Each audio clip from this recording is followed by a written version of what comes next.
Hey everyone, Hashura here. Today I'll be making an analysis video breaking down every Easter egg and reference included in my recent fan-made ending, Owner of a Lonely Heart, for JoJo's Bizarre Adventure Part 9, the JoJoLands. So let's get right into it.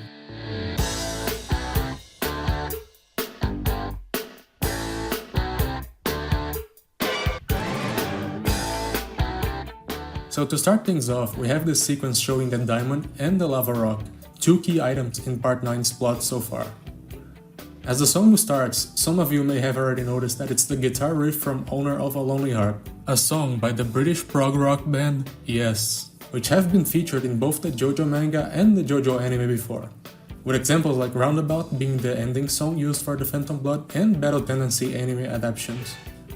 It was also used as the ending for the final episode of Stone Ocean. A remix of Owner of a Lonely Heart's starting guitar riff can also be heard at the start of Welcome to the World, one of the tracks from the Battle Tendency original soundtrack.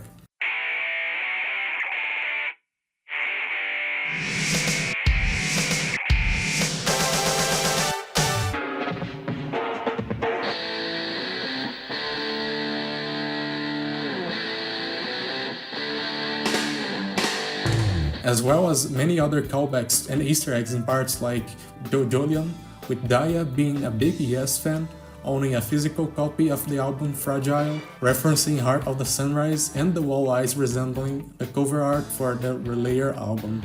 As you can see in JoJo's glove/armband, it spells Jo, or rather JoJo, just like in the cover art illustration for the JoJo magazine issue of Winter 2023. As the camera pans to the left, we realize that this is a throwback to the ending of the Diamond is Unbreakable anime, I Want You, where we see the stand arrow as it transitions to Josuke's arm pointing to the left. In my case, I had Jodio's arm pointing to the right as a way to mirror Josuke's sequence. Both shots end with Jodio and Josuke striking their iconic poses with their arms up, which originated from their manga illustration counterparts respectively. Jodio's color palette is the same one as the one seen in the first illustrations for the JoJoLands. This color palette is also used as a reference to the Yes album 90125 cover, with the Egypt blue, cerise pink, citrus lime green, and/or cadmium yellow in a mountain mist gray background. Another interesting fact is that this was the first sequence I worked on as a proof of concept before deciding to turn this into a full ending credits sequence. Up next, we have 4 3D sequences, also in reference to the Diamond is Unbreakable ending, with the camera moving forward through the locations as we see the renders of the characters. In order to make these sequences possible, I used 3D softwares like Blender and SketchUp, as well as Clip Studio Paint illustrations to try and match the look and feel of the landscapes as well as the anime.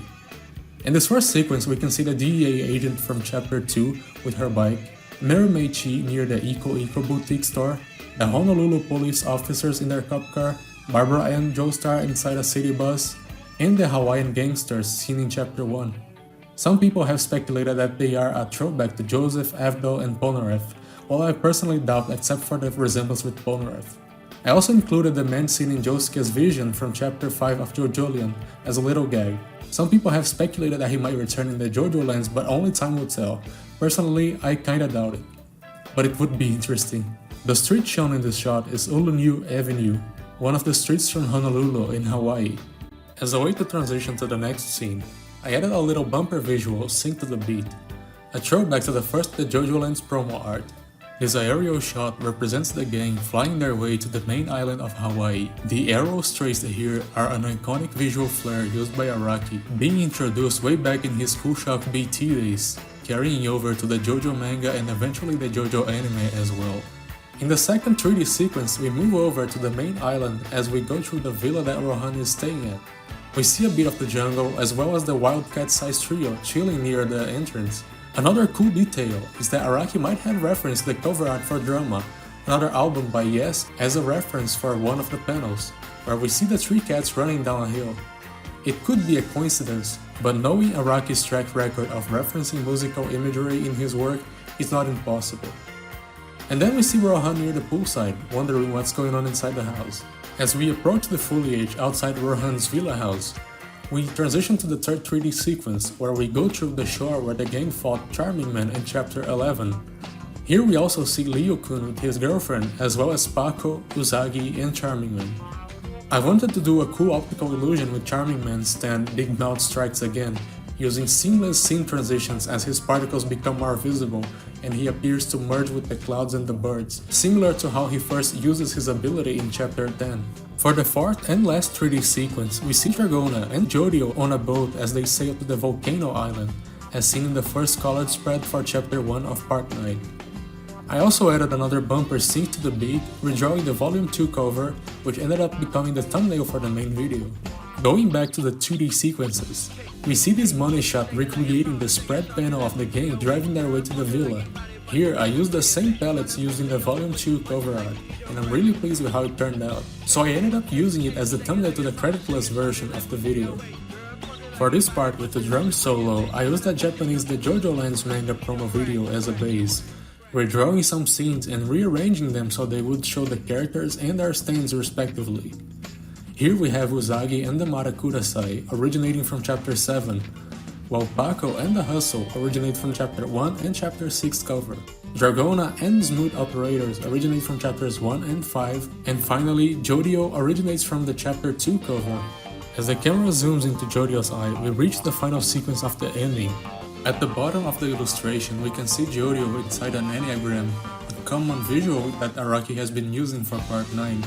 The Enneagram is a model of human psychology that suggests that each person has a unique and innate personality structure, or essence, that shapes the way they see the world and themselves. We have an upward spanning shot of November Rain, in a similar fashion to what was done for the second Golden Wind anime ending, Modern Crusaders. Here, the palette transitions multiple times with an aesthetic taken from the back of the volume illustrations. Both the arrows in Jodio pointing upwards are a reference to one of the main themes of the part, which is rising up. As we reach the top, we arrive at an extra palette mirroring the 90125 album cover art colors, as well as the first sequence of the ending and the illustrations with the references. And that's it. Here are some sketches, images and videos of the whole process of making this ending.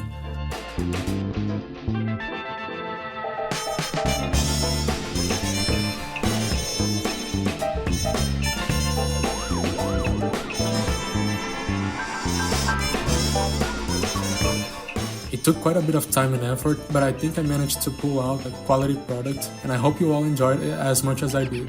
Thank you so much for watching up until now, and thank you all for the support. I really appreciate it. The original video has reached about 600,000 views from the moment I'm recording this. I don't usually make these kinds of videos where I talk, but I've been considering making a series of videos going over the art of JoJo, how the anime adapts each art style, Araki's artistic evolution, fashion and pose references, and so on. So let me know if you want to see more of these types of videos in the near future. But yeah, I've been working on some other projects and I hope to share it with you guys soon, so stay tuned for that, and yeah, that's it.